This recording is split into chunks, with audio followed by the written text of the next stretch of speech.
Hey mom, welcome back to today's episode. I have a fun one for you. Have you ever thought about growing your own food?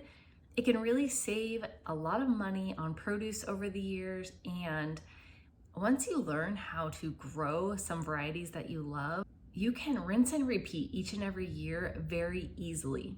So today I have 6 tips just to help you learn how to get started. If you are a beginner gardener, if you have never thought about growing your food before, I would love to have you consider this as an idea to help out your budget and to produce much healthier, much tastier produce for your family. So let's dive in. Did you know we have a Facebook group called Frugal Living for Families? I would love to have you come join me over there. We have a great community that supports each other and shares all of our ideas so we can continue to save money, get out of debt, and just improve our family's financial situation, even on one income. I want you to become a stay-at-home mom that you desire to be, or to thrive. If you already are a stay-at-home mom and your family is struggling financially, hop on over to the group. We'd love to have you over there. So these are easy tips to get you started as a brand new gardener. All right, the first tip is choose the vegetables that you want to grow. Pretty simple, right? You need to choose which items you would like to start with. I do recommend only a few to begin with, just so you don't feel overwhelmed, and you can get really good at growing something simple and easy. There are some varieties that tend to be easier to learn, so they are great for beginners. So some common, easy to grow vegetables tend to be herbs. So if you like any cilantro, basil, parsley, think of any herbs that you may use in recipes often or in your meals. And even if you don't, they can be a really great addition to start adding to your meals going forward, as they usually are power-packed with vitamins and minerals that are amazing for us, and they add a lot of flavor. Some other easy to grow items tend to be tomatoes, zucchini, radishes, and cucumbers. So those may give you some ideas where to start. Also think about, what do you use a lot of? What types of produce do you purchase a lot or eat a lot of? What tends to be more expensive that you wish were less expensive? I do recommend doing some research on those items that you are considering if they are not on the list I gave you already, just to make sure that they will be simple enough for you to start growing. Some varieties can be very difficult and require a lot of care and a lot of extra nutrients that you have to purchase. So I recommend starting with the easiest varieties, but anything that's going to actually be used by you and save you some money is the best place to start. And also think about, what items could you use up in a variety of ways if you had an excess. Like, let's take tomatoes for example. If you use spaghetti sauce, if you like any kind of vegetable-based soups, you can use it in veggie broths. You can of course use fresh tomatoes that are one of my favorites ever. Use them on sandwiches. You can even learn how to make your own ketchup. Salsa is another favorite thing that we like to make in our family. So think of something that you could use in a variety of ways, because you may find that you grow that item so well that you have an abundance. And of course, sharing is caring. So it's a great way to share with neighbors and loved ones any of your abundance as well. So if you have a lot of ways you can use the items, plant a lot of that item. And any item that you can freeze easily is also a great one to have in abundance, so that you can freeze them at the end of the season, have them for use all year round. So I recommend just starting small. Like I said, just get the hang of a few varieties. You can always add more in years to come. Each and every year, add a couple more, but just spend some time really getting to learn a few varieties that will bring the biggest benefit to your wallet right now. All right, step number 2 is to do some research. There's a few things you will need to know about each of the plants that you decide to start growing on your own. The first thing you are going to want to research is, what gardening zone are you in? And this is a simple internet search. You can search what garden zone for whatever city you are in and whatever state or country that you're in. I recommend keeping a journal or somewhere to store your notes because it can be really hard to have to look it up every single time you need to be reminded of something. You will also need to know for your zone what tends to be the time range of your last frost date of each year. And the reason you need to know those is because for each variety you are choosing, you will also need to know the approximate time to plant the seeds, and as well as the approximate time you would plant the starts. So the seeds, of course, are in the seed packet. If you are planting from seed, which I recommend to start, is you will be planting those so many weeks after your frost date. That's why it's important to know that. So it might be 6 weeks after your last frost or 8 weeks. Another thing to research with seeds is if you can plant them directly outdoors or if you need to start them indoors first. So if you need to start them indoors first, then another thing along with the planting dates and timelines would be how far out from planting the seed, how many weeks later would you then need to plant outdoors into your garden area or into a container? For example, you may have a vegetable that needs to be planted indoors by seeds 6 weeks after your last frost date, and then it stays indoors for, let's say, 6 more weeks, and then you transplant the starts, so whatever portion of the plant has already started growing, transfer those outside. So that is what you want to know in your research, is when you are starting the seeds, when you would be transplanting them outdoors, or if you can plant them directly outdoors from the beginning, which obviously is the easiest route, but not all plants can be planted that way. Another important thing to research for any of those seeds you need to start inside is when you go to transfer them outside, do they need to be hardened? It's called hardening off your plants, and basically what it means is you may have a set number of days, like a week, where you set the plants outside for a couple hours a day, and then 4 hours a day, and then 6 hours a day, and it keeps growing, and you bring them indoors after the time frame until the amount of time you have spent outdoors where you can leave them outside. It just gets them used to being outside where the temperatures are different than inside. Another thing you want to research too for each variety is, do they need a lot of sun, or do they need a lot of shade, or do they need a good combination, partly sun, partly shade? This will help you prepare for step 3, which is going to be deciding on where your gardening space will be. Also within your research, you can look up what types of containers are best suited for that variety. Some need a lot of space, like a gardening bed or a space on the ground. Other ones are great for growing in smaller containers. So you will need to know this ahead of time before planting so that you can plan your space accordingly. And of course, in your research, you need to determine what supplies you need for each item.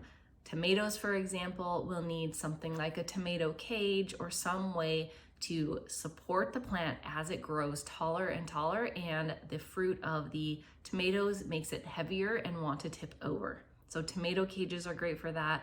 You can get creative and use a variety of supplies, but knowing ahead of time what you will need for each plant will give you a lot of prep time.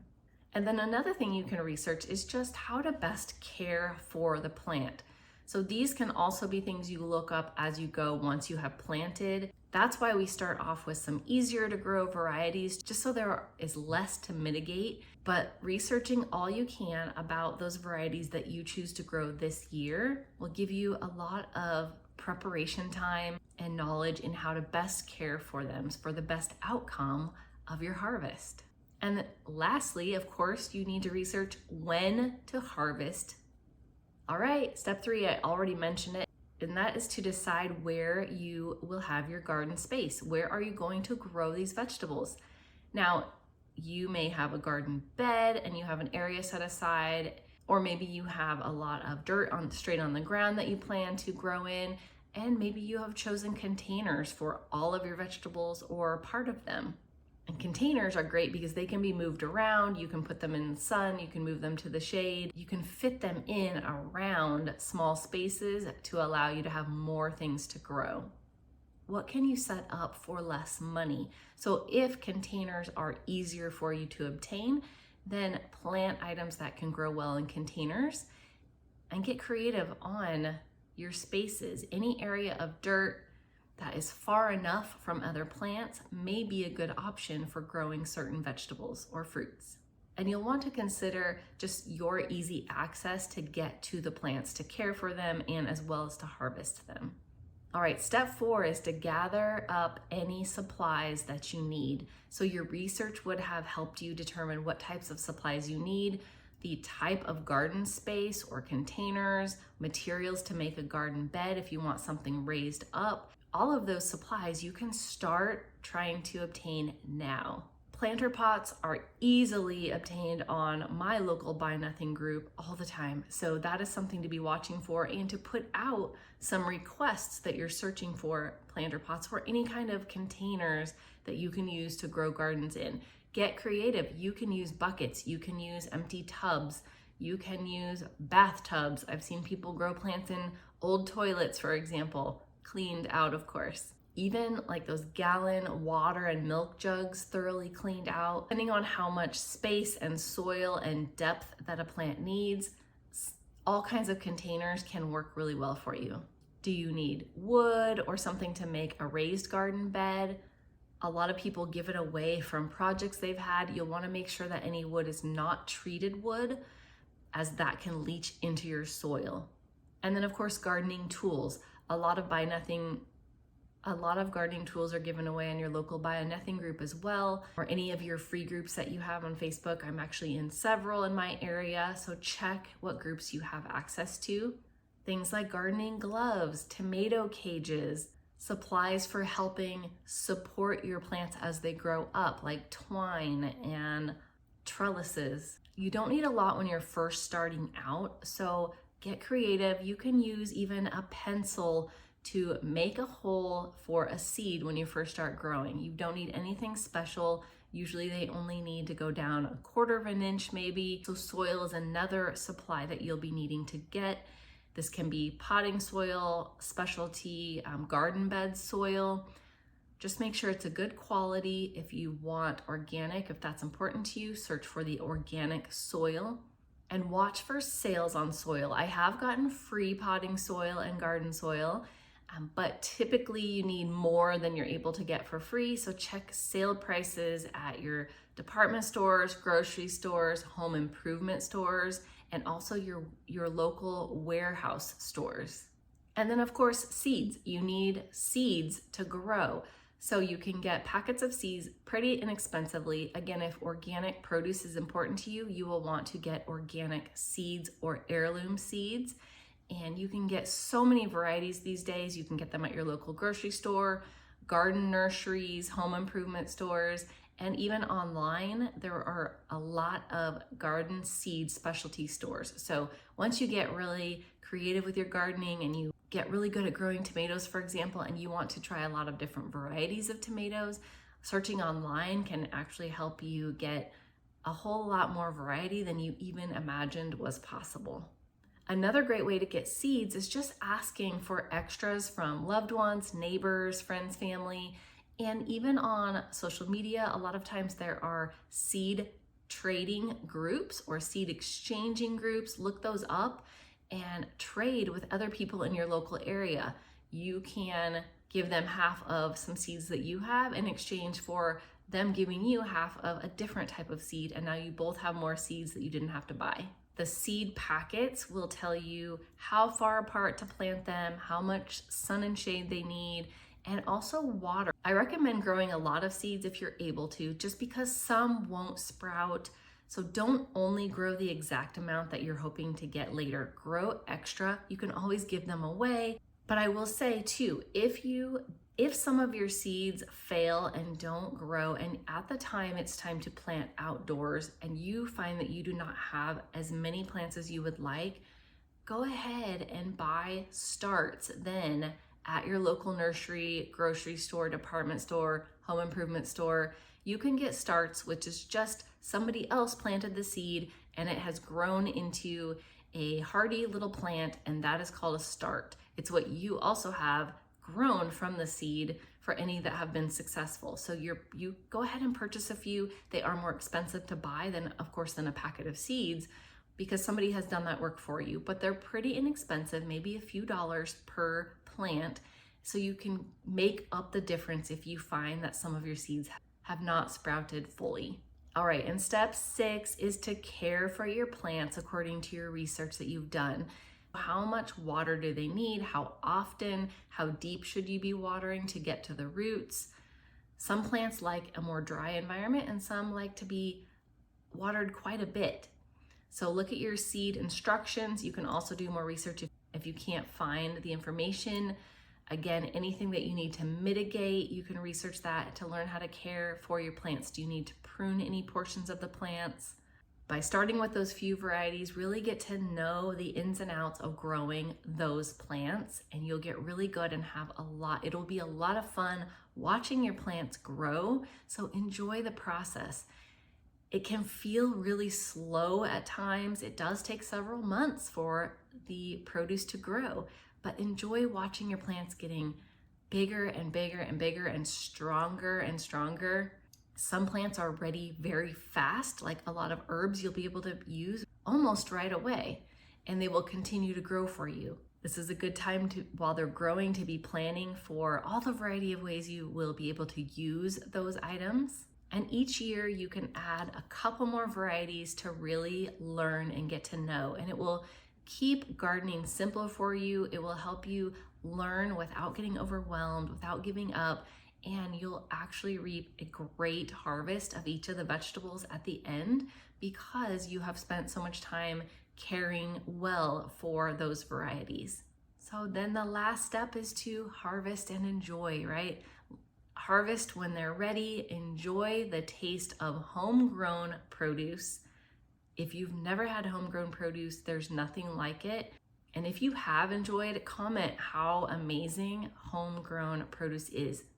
Encourage others to grow their own food. Start small, but really get in and enjoy the process and enjoy the result of your homegrown food. Happy gardening! Blessings to your family.